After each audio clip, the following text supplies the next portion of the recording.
Bonjour, merci à l'UFCM de nous avoir invités, particulièrement donc à Bertrand Rambaud.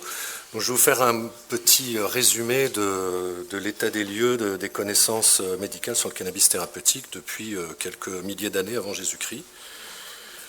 Donc moi je suis psychiatre, actuellement je suis pédopsychiatre dans un hôpital lyonnais au Vinatier. Et j'ai commencé à travailler sur les drogues, et en particulier le cannabis, au début des années 80, donc dans une association qui s'occupait d'addictologie, l'association ABI. Et des premiers patients avec William Lowenstein dans les années 84 qui avaient le sida et la toxicomanie. Après, j'étais responsable d'antenne toxicomanie de la prison de Fleury-Mérogis. Un peu plus tard, j'ai pu participer à l'ouverture du centre Méthadone avec Bertrand Lebeau, un médecin du Monde, et puis créer l'émission dans les rêves parties. Et donc là, j'étais parti voir un peu comment les choses se passaient dans les dom-toms depuis 17 ans. Donc je n'ai pas participé à ces 17 dernières années, comme William Lowenstein l'a dit tout à l'heure, un petit peu de désespérance. Et là, je suis rentré en métropole. Et donc j'ai pu, avec justement Rodolphe Ingold, Bertrand Lebeau, Anne Coppel et d'autres, créer donc une association, groupe de recherche et études cliniques sur les cannabinoïdes.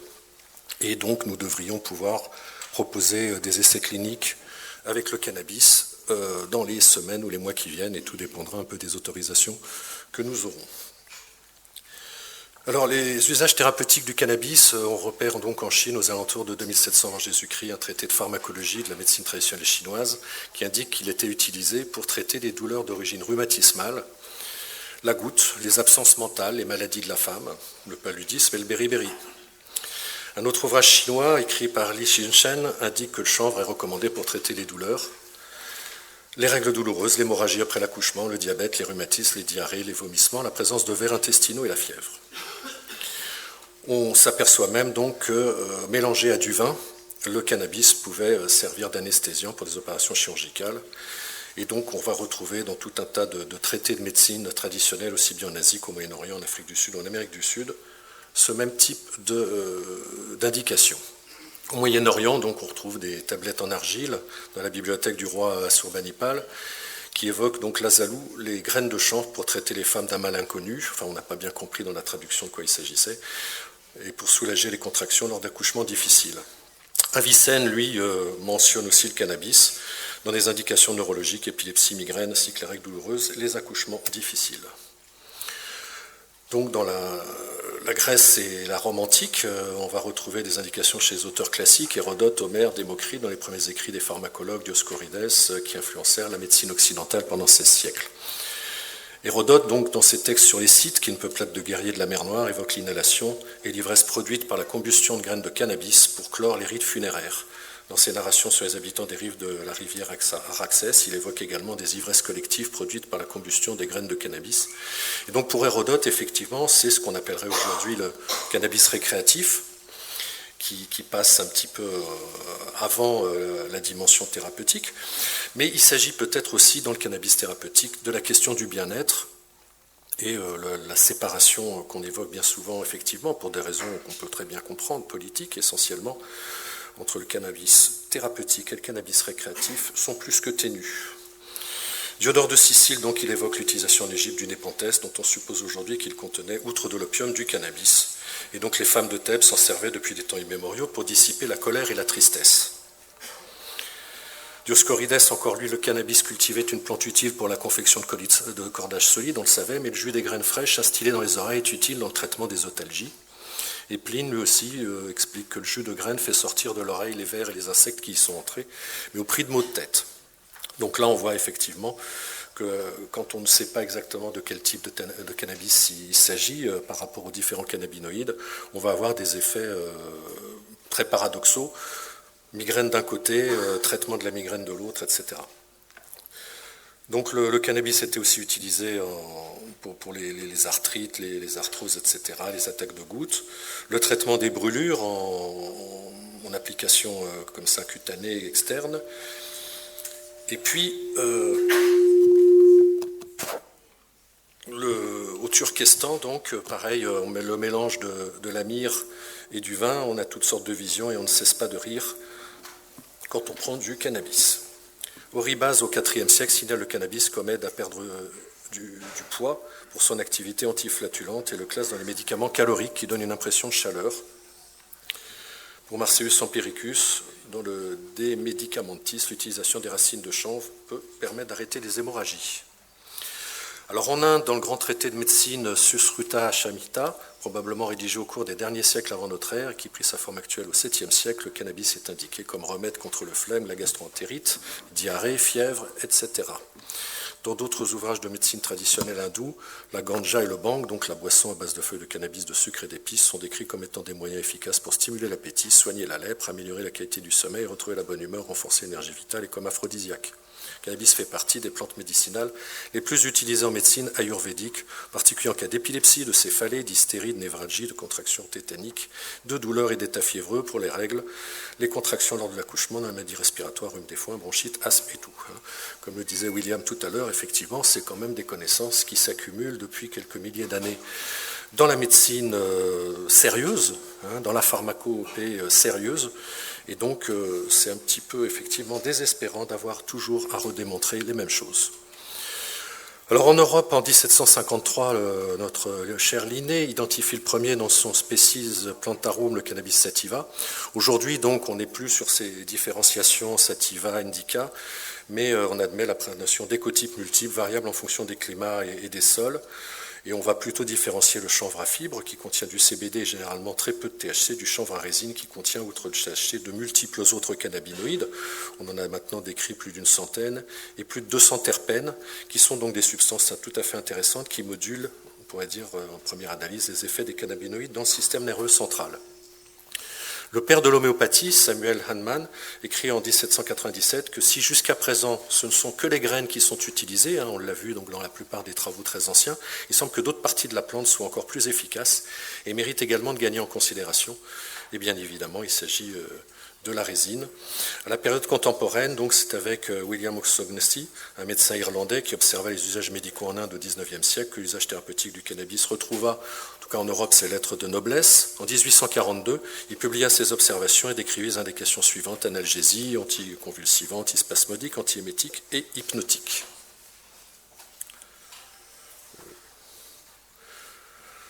Donc un autre médecin britannique, Clendening, rapporta en 1843 ses essais conduits sur plusieurs cas cliniques. Il écrit: je n'hésite pas à confirmer que la prescription de cannabis s'avère en général, et à l'exception de quelques cas notoires rares, avoir des effets très nets comme somnifère ou agent hypnotique pour provoquer l'endormissement, comme antalgique, comme antipasmodique pour calmer la toux et les crampes, comme neurostimulant pour faire disparaître la lassitude et l'anxiété, comme cardiotonique et stimulant de la bonne humeur.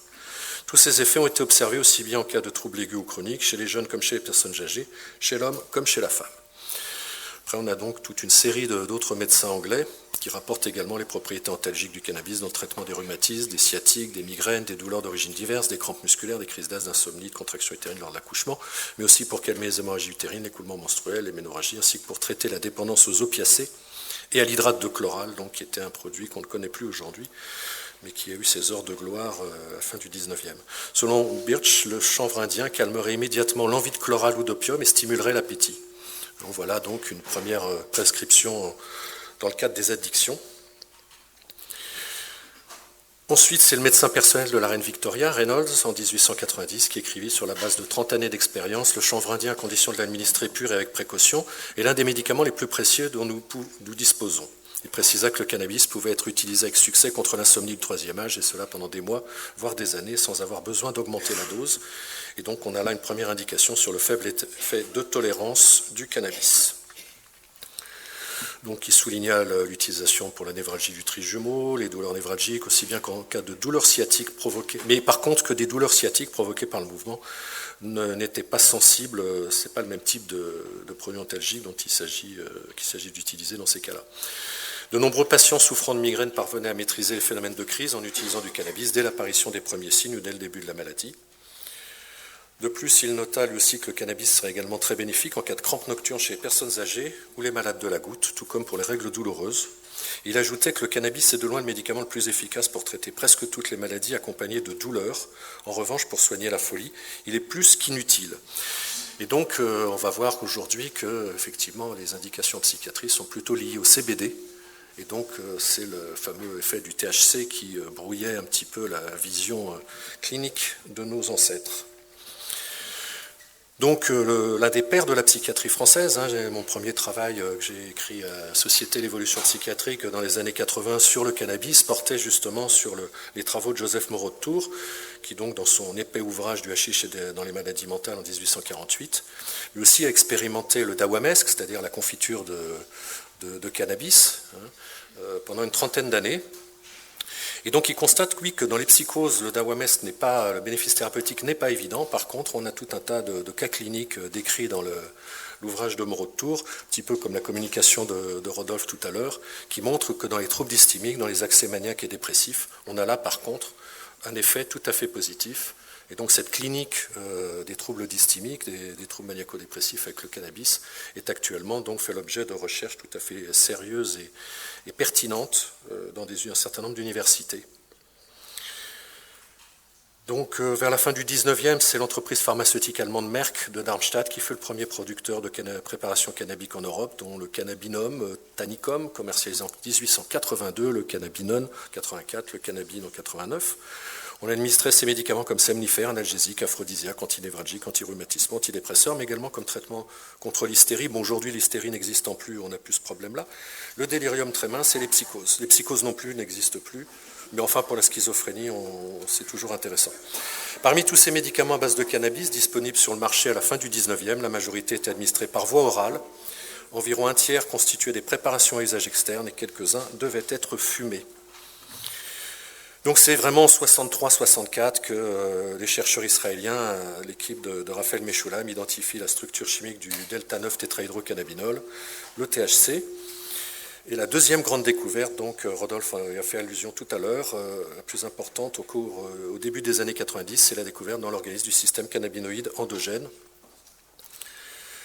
ainsi que les cannabinoïdes, qui se composent en fait des cannabinoïdes produits naturellement par l'organisme humain, les endocannabinoïdes et les récepteurs à ces endocannabinoïdes qui reçoivent aussi les cannabinoïdes externes. Donc c'est un groupe, les cannabinoïdes sont un groupe hétéromorphique de molécules.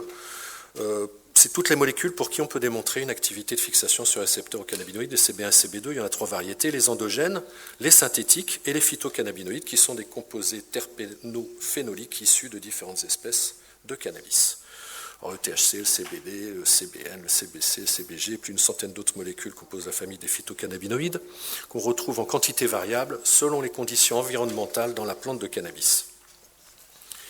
Et quelques cannabinoïdes sont responsables des principaux effets du cannabis. Certains d'entre eux possèdent donc d'importantes propriétés médicales que la communauté scientifique continue de découvrir chaque jour.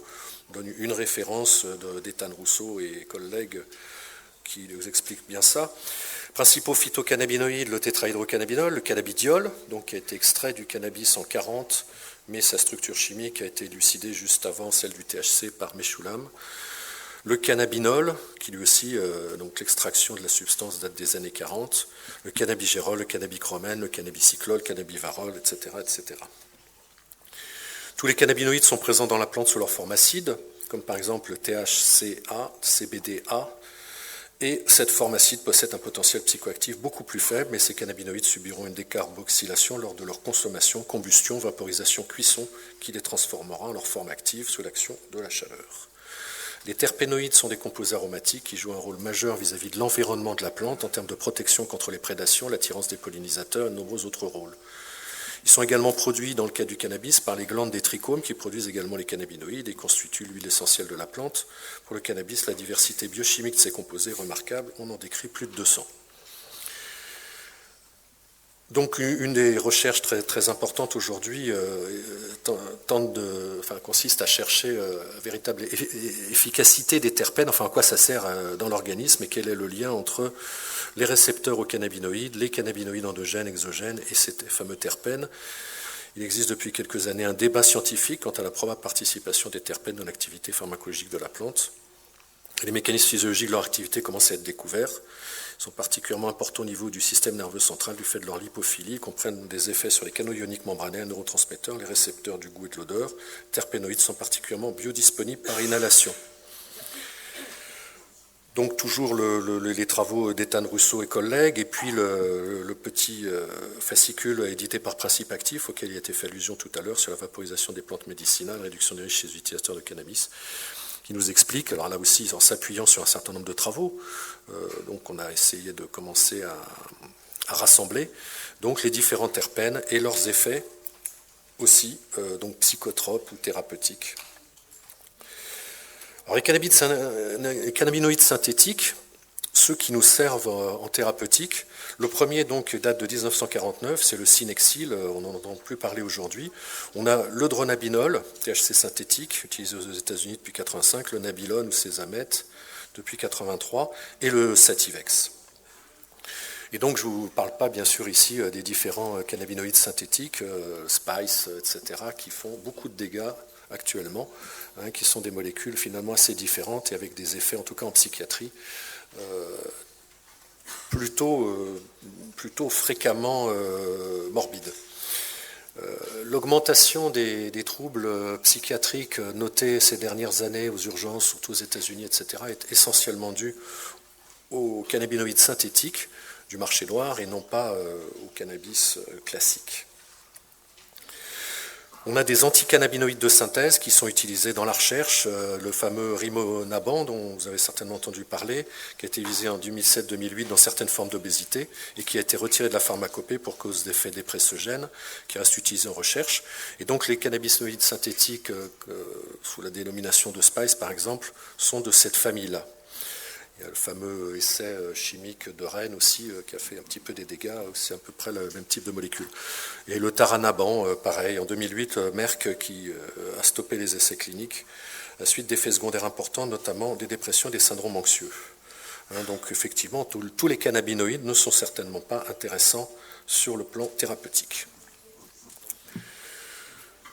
Donc les cannabinoïdes, la première synthèse pharmacologique date de 1950. À partir des années donc 40, il fut prouvé que le premier principe actif était une substance à laquelle les scientifiques avaient donné le nom de tétrahydrocannabinol, THC, mais sa structure chimique n'était pas connue puisqu'il a fallu attendre 64 et Meshulam. Dans les années 40, le THC fut utilisé pour la première fois dans le traitement médicamenteux. À la même époque, les premiers cannabinoïdes de synthèse furent fabriqués et testés au cours d'études cliniques. Dans la liste de ces substances, le Synexil était le principal dérivé synthétique du cannabis. Du THC, à la fin des années 40, donc Stockings prescrivit du Synexil à 50 patients dépressifs. Il conclut que généralement chez l'homme, les effets consistent en un sentiment de bonheur et d'euphorie, accompagné d'un état notoire de bien-être physique et de gain d'assurance. Il y avait également une libération des tensions et des angoisses, et le seuil de tolérance aux sentiments désagréables était nettement relevé. Les cannabinoïdes synthétiques donc, ont été utilisés en 1953. Thomson et Proctor signalent une utilisation réussie du Synexil et substances analogues pour traiter le syndrome de sevrage des alcooliques. C'est un petit peu, donc, mis à part les travaux très anciens, la première fois qu'on voit un essai clinique dans le cas en addictologie, ce qui ne s'appelait pas à l'époque l'addictologie, pour le syndrome de sevrage alcoolique. Ils observèrent un effet bien plus faible, bien que manifeste, lors du sevrage des opiacés.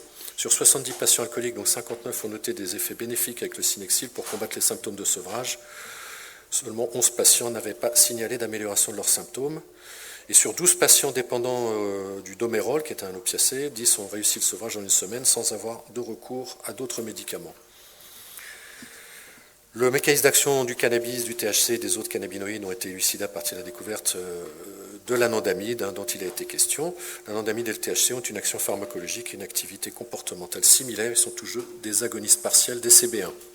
Les CB1, donc majoritairement localisés dans le système nerveux central, ils sont spécifiquement dans les aires cérébrales impliquées dans le phénomène de douleur, mémoire à court terme, ganglions de la base du tronc cérébral, les tissus périphériques aussi, on en trouve dans les nerfs, l'utérus, les testicules, les os et la plupart des autres tissus du corps.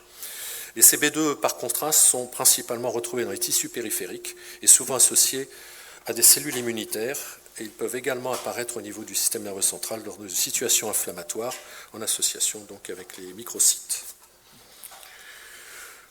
Alors, les principaux effets du THC sont maintenant bien connus. Pour résumer, l'analgésie, une certaine perte de la mémoire à court terme, des capacités mieux relaxantes, des effets anti-inflammatoires.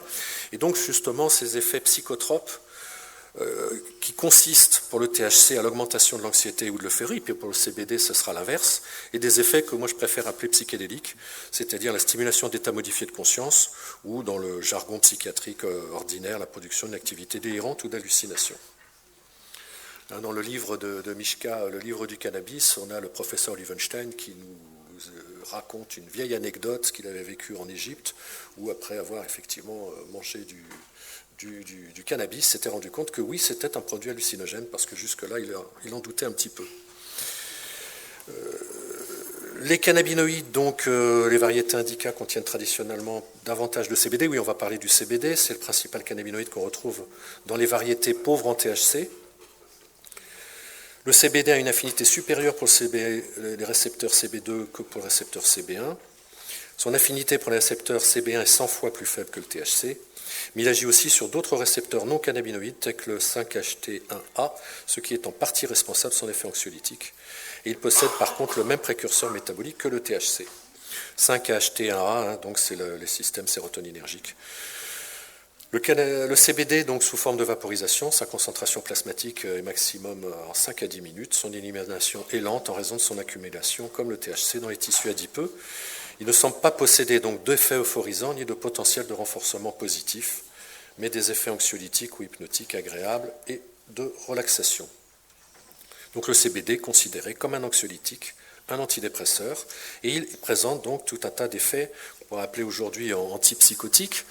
Quand on a commencé à s'intéresser au CBD, donc à la fin du siècle dernier, il était déjà évident à l'époque, avec les travaux de Zouardi, en particulier au Brésil, qu'on pouvait imaginer que ce serait certainement on va dire le neuroleptique de 4e génération pour traiter donc les psychoses.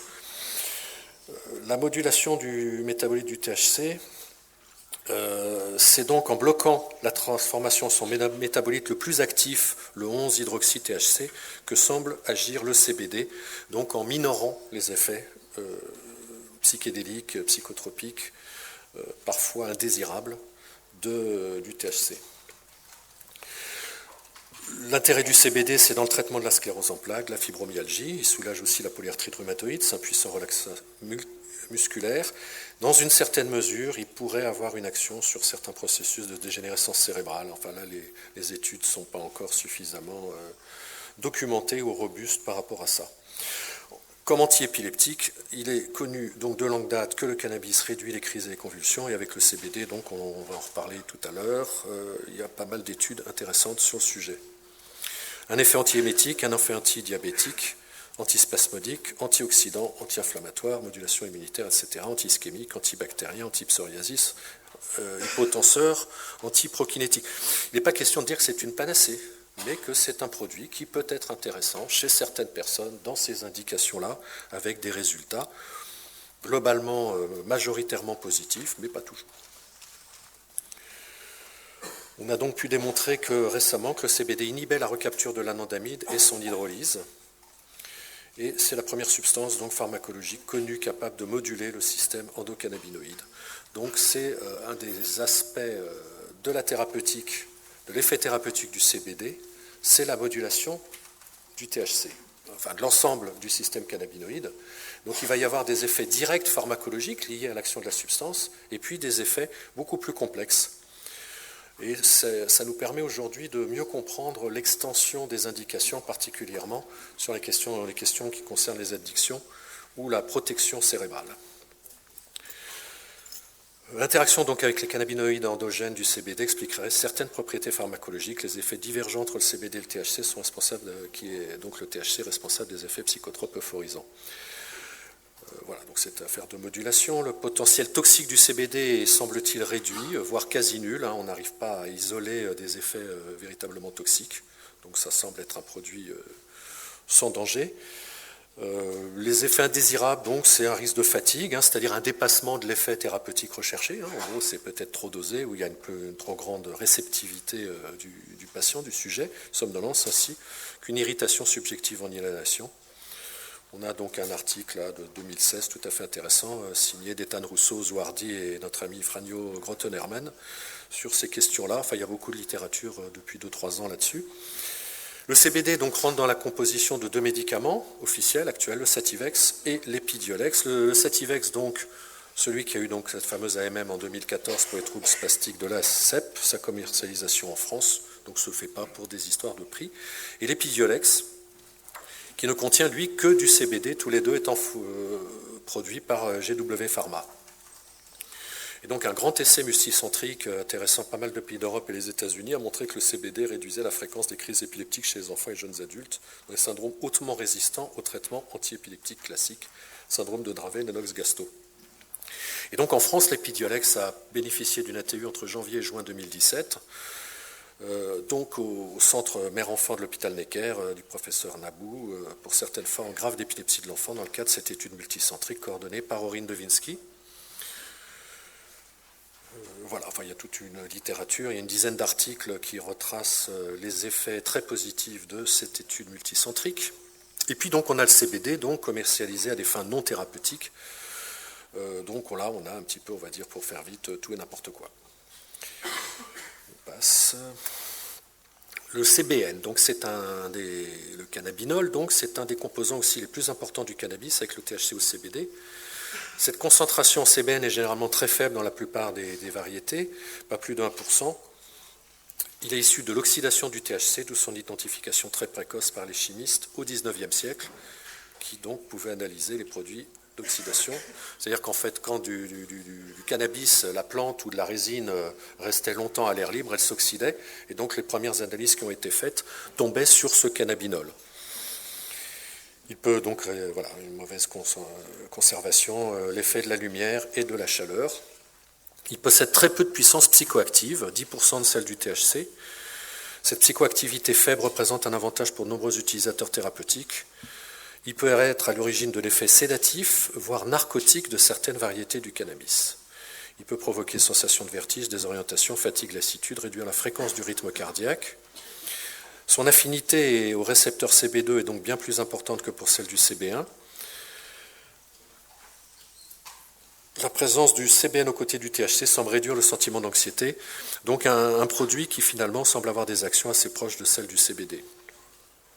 Le THC donc est moins puissant lorsqu'il est accompagné de CBN. Donc l'effet analgésique, il réduit les symptômes de la sclérose latérale amyotrophique, anti-inflammatoire, antispasmodique, antioxydant. Un autre cannabinoïde, le cannabichromène, c'est un cannabinoïde aussi beaucoup plus rare, non psychoactif, toujours en faible quantité. Lui, il a particulièrement, semble-t-il, des effets antidépresseurs 10 fois plus puissants que ceux du CBD. Donc vous voyez que là, même dans cette indication, on peut penser que les travaux de recherche vont encore améliorer les possibilités de nous doter, nous les médecins, d'un certain nombre de médicaments qui sont au service des douleurs psychiques de nos patients. Il favorise la relaxation, améliore l'effet analgésique du THC, notamment en cas de maux de tête. La question des migraines très compliquée avec les cannabinoïdes. Il est hypnotique et possède aussi des propriétés anti-inflammatoires, antibiotiques. Bien que le CBC ne soit pas psychoactif sous sa forme pure, il est possible qu'il interagisse avec le THC pour rendre son effet plus intense et plus prononcé. Les indications, donc, antidépresseurs, analgésiques, il semble avoir des propriétés antitumorales, antimétastatiques, en limitant la progression de certains types de cancers, anti-inflammatoires, antimicrobiens, etc.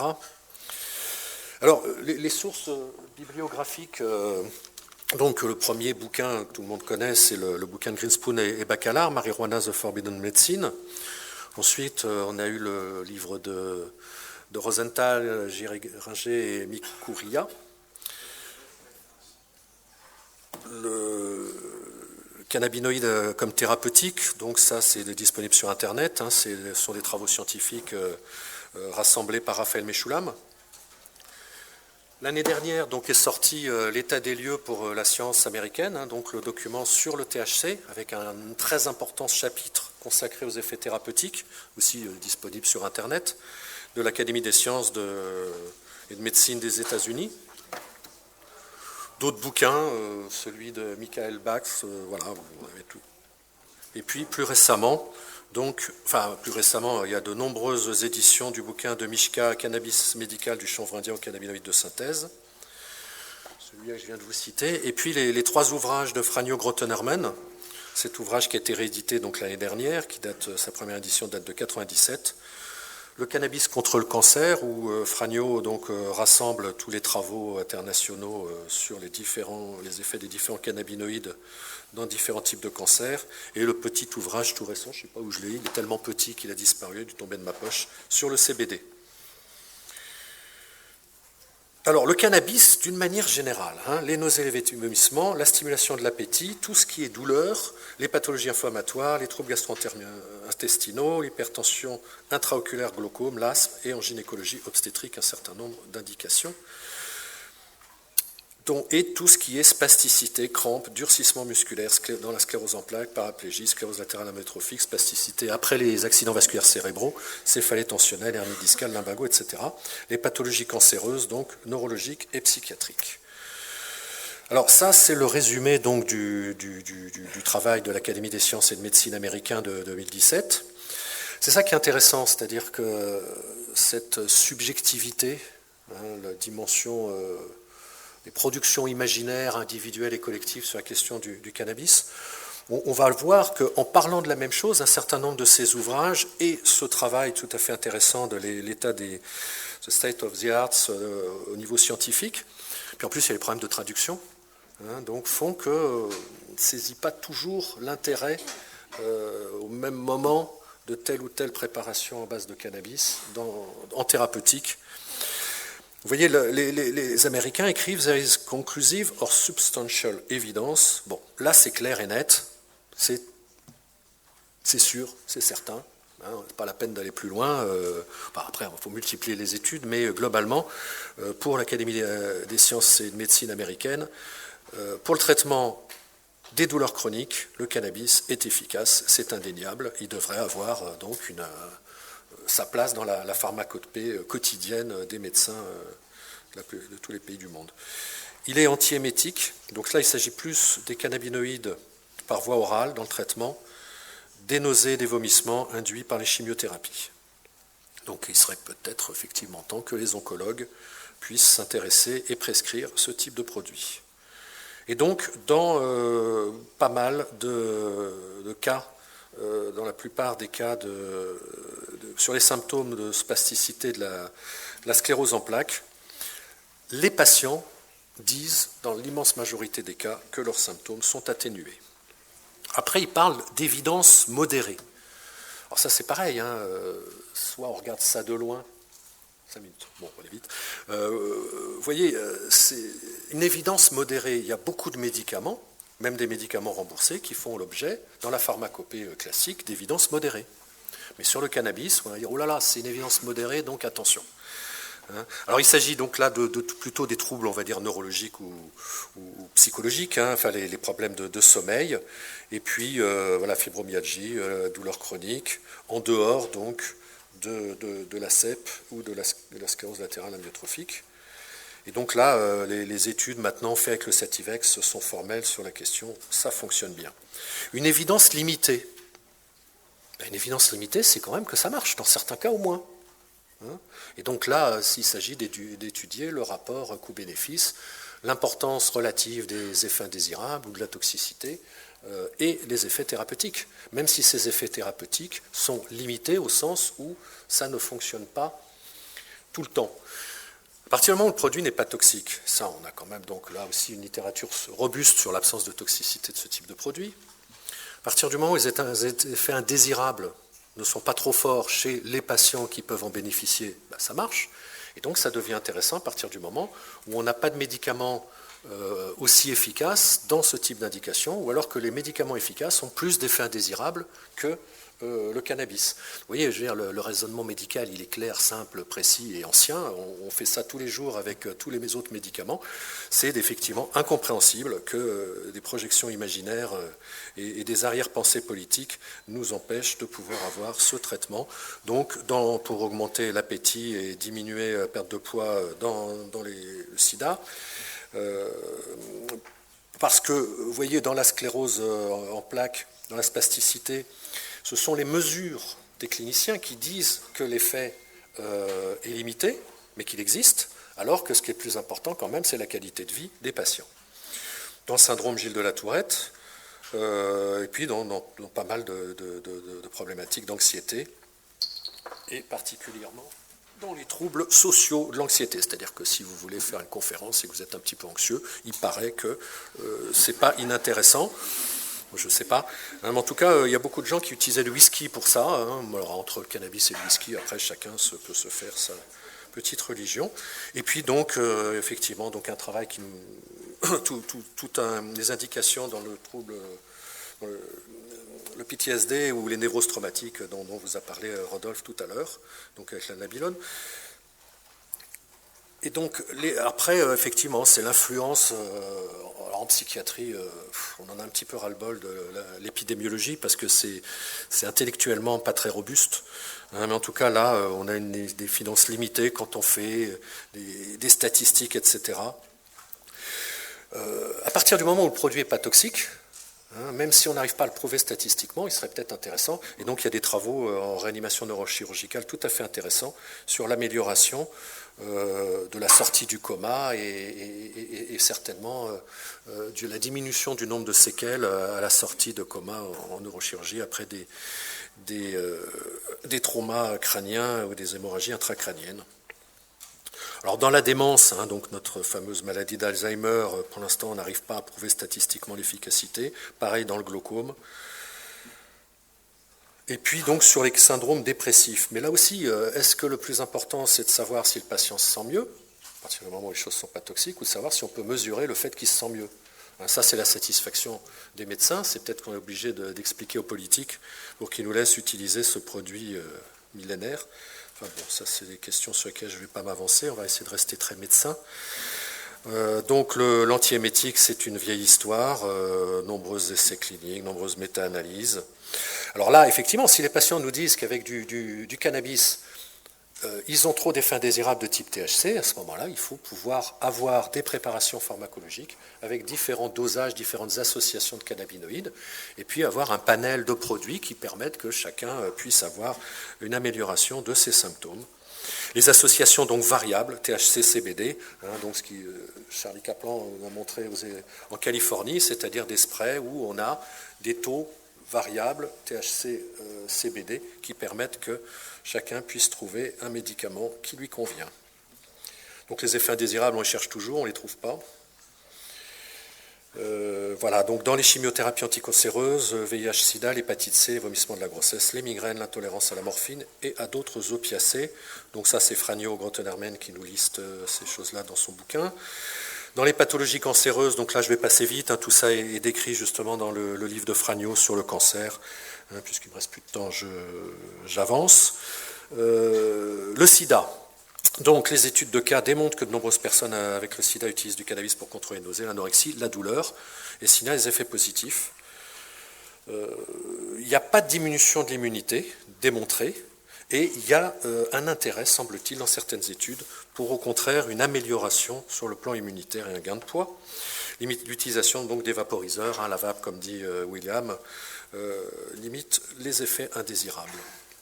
On a eu une étude, donc c'est en fait une Cochrane Database Systematic Review, qui n'est pas très positive, mais pas encore une fois, ces databases, ces méta-analyses utilisent beaucoup les outils épidémiologiques, qui moi en tout cas en tant que psychiatre depuis plus de 35 ans ne me paraît pas conclusif. Donc il y a d'autres études qui mettent en avant les effets tout à fait positifs avec du cannabis végétal fumé ou vaporisé sur la douleur neuropathique. L'étude d'Abraham, ses collègues en 2007 et plusieurs autres depuis. La neuropathie répond assez bien aux chémotypes forts en CBD. Les variétés de cannabis riches en CBD sont également efficaces pour réduire les symptômes du stress et de l'anxiété chez ces patients. L'ingestion orale remonte au début des années 80 aux USA. La prise orale est assez efficace pour stimuler l'appétit, augmenter le sommeil pour une longue analgésie. Par contre, c'est l'effet dose et les effets indésirables qui sont difficiles à gérer en cas de prise orale. Donc il y a une recherche intéressante au Mount Sinai School of Medicine à New York qui montre que les cannabinoïdes liés au récepteur CB2 activent d'autres récepteurs de certaines cellules immunitaires qui pourraient entraver donc le virus du sida dans les étapes avancées de la maladie. Le virus pénètre la cellule en utilisant un récepteur signal appelé CXCR4 en traitant les cellules avec un cannabinoïde. On bloque ce système, donc l'infection forcément s'arrête. Ça aussi dans le livre de Franio. Et alors, donc, toujours dans les douleurs neuropathiques, hein, ce qui est le symptôme le plus important pour les cliniciens dans les services SIDA, c'est donc une efficacité importante du cannabis et des cannabinoïdes pour réduire les douleurs neuropathiques. C'est quand même quelque chose donc, qui est à mon avis une urgence en termes de santé publique. Et en plus, donc, ça nous permet aussi, en associant le cannabis avec des opioïdes, de réduire les doses d'opioïdes ou d'augmenter encore l'analgésie sans augmenter la dose d'opiacés. En neurologie, donc, on a l'épilepsie, je vais parler rapidement, les douleurs neuropathiques chroniques, les douleurs post-opératoires, la sclérose en plaques, syndrome de Gilles de la Tourette, la maladie de Parkinson, la chorée de Huntington, les migraines, la neuroprotection. Donc, au cours de la phase aiguë d'un accident vasculaire cérébral, un infarctus, lésion cérébrale traumatique, lésions cellules nerveuses sont liées à des processus d'excitotoxicité. Donc, tout ça est lié à une forte concentration de glutamate, et on voit in vivo comme in vitro que le CBD ou le THC diminue les dommages cellulaires liés à l'oxytotoxicité et au glutamate lorsqu'on les ajoute. Ce sont des antioxydants puissants. Donc voilà, toute une bibliographie tout à fait riche sur la neuroprotection, les syndromes spastiques. Pareil, bon, ça vous connaissez un peu mieux. Donc on a en France l'AMM pour le Sativex, il serait peut-être temps que ça passe à l'action. C'est depuis le 19e siècle qu'on le sait. Donc dans le bouquin de Greenspoon et Bacalard, c'est bien décrit. Alors l'utilisation du marinol en France m'a fait parvenir une thèse de doctorat de médecine soutenue en 2017 à la faculté de médecine de Nancy, j'ignorais. C'est tout à fait intéressant, c'est l'utilisation du marinol en France, enquête auprès des prescripteurs. Et donc le marinol est prescrit en France sur ATU depuis 2004, il est importé des États-Unis, disponible en pharmacie hospitalière. La seule indication actuellement reconnue en France, c'est le syndrome douloureux neuropathique rebelle, lorsque les autres traitements ont échoué. L'étude a porté sur 377 patients. En 2017, il y avait environ encore 90 patients sous traitement. Dans cette étude, 49,7 patients souffraient de sclérose en plaques, 36,6 d'autres maladies, entraînant des douleurs neuropathiques centrales. La majorité des patients, 59, déclaraient 30 à 50% d'amélioration, 22 une amélioration de plus de 50%. Au total, près de 80% des patients ont ressenti une amélioration d'au moins 30% de leurs sensations douloureuses. Voilà, ce travail est tout à fait sérieux. Cette thèse, elle est dans les cabinets ministériels. Ce serait peut-être temps que c'est quasiment... Donc voilà, on passe. Dans l'épilepsie, donc là aussi, toute une bibliographie tout à fait importante. On passe... Tout ça, c'est voilà. Alors en psychiatrie, je vais terminer là-dessus, ce qui est plutôt mon domaine. Donc dans le PTSD, j'ai reçu un mail du MAPS, là, de la Multidisciplinary Association on Psychedelic Studies, ce matin, et donc daté du 31 mai, qui nous dit que 60 des 76 participants ont été enrôlés dans la première grande étude clinique du MAPS. Ce sont donc des vétérans des guerres du Golfe des États-Unis pour des PTSD. Donc schizophrénie, anxiété, dépression, addiction aux drogues, troubles des conduites alimentaires et troubles du spectre autistique, hyperactivité, déficit de l'attention. Là encore, ce n'est pas une panacée dans toutes ces indications, mais ça peut être intéressant de creuser. Et donc tous les travaux de Zouardi au Brésil, voilà, je vous passe toute la... Comme antipsychotique, on a de plus en plus, là, ces 2 dernières années, donc on a tous les mois 1 ou 2 articles qui paraissent dans des revues de psychiatrie, toujours dans la lignée des travaux de Zouardi. Et c'est donc tout à fait intéressant. Donc, dans le traitement des psychoses, le CBD. CBD-THC dans les troubles dysthymiques. Et donc les effets collatéraux, c'est de diminuer aussi les troubles induits par le THC. C'est-à-dire donc les pharmacopsychoses ou alors les effets indésirables neuropsychiques quand même un peu inquiétants que vont présenter, même si c'est un pourcentage minimal, en fait, quand même des patients addicts au THC. Voilà. En addictologie, donc, on a aussi tout un tas de travaux dans les sevrages de l'alcool, la cocaïne, aussi dans les opiacés. Mais dans les opiacés, je vous disais, ce qui est le plus intéressant, c'est la diminution des doses d'opiacés pour obtenir une analgésie en association avec les cannabinoïdes, etc., etc., etc. En pédopsychiatrie, donc, il n'y a pas d'études vraiment scientifiques satisfaisantes sur les autismes, mais il y a des voies de recherche, des observations, des case studies qui sont intéressantes. Dans l'hyperactivité avec déficit de l'attention, c'est pareil chez les enfants. Alors les effets indésirables, il y a des effets physiques aigus, mais c'est des effets indésirables, c'est pas de la toxicité. Des effets psychotropes aussi aigus. Là toujours la question sur laquelle on va pas s'étendre parce que ça on a participé déjà à de multiples colloques et il y en aura d'autres hein, sur le lien cannabis et pharmacopsychose. Effectivement un risque d'abus, mais on sait très bien, c'était le cas avec les opiacés, on a pu démontrer de longue date que quand on donne des opiacés pour de vraies douleurs, l'addiction se déclare beaucoup moins fréquemment. Alors notre association, notre jeune association, le GREC, hein, donc on a créé avec Bertrand Lebeau, avec Rodolphe Ingold, avec Anne Coppel, et puis peut-être des gens comme William Lowenstein, Amin Benyamina, d'autres médecins, s'ils ont envie, pourront nous rejoindre. Et donc on sera prêt dans quelques mois à proposer 2 types d'essais cliniques. Alors il y en a un donc dans un service de l'assistance publique des hôpitaux de Paris, dans un service qui traite des patients atteints du sida. On va mettre tout ça en place et on va présenter. Et puis donc dans le service de l'hôpital psychiatrique où je travaille, qui dispose d'un pôle de neurosciences INSERM, l'idée est de proposer justement de faire des essais cliniques dans les différentes indications en psychiatrie. Je vous remercie de votre attention.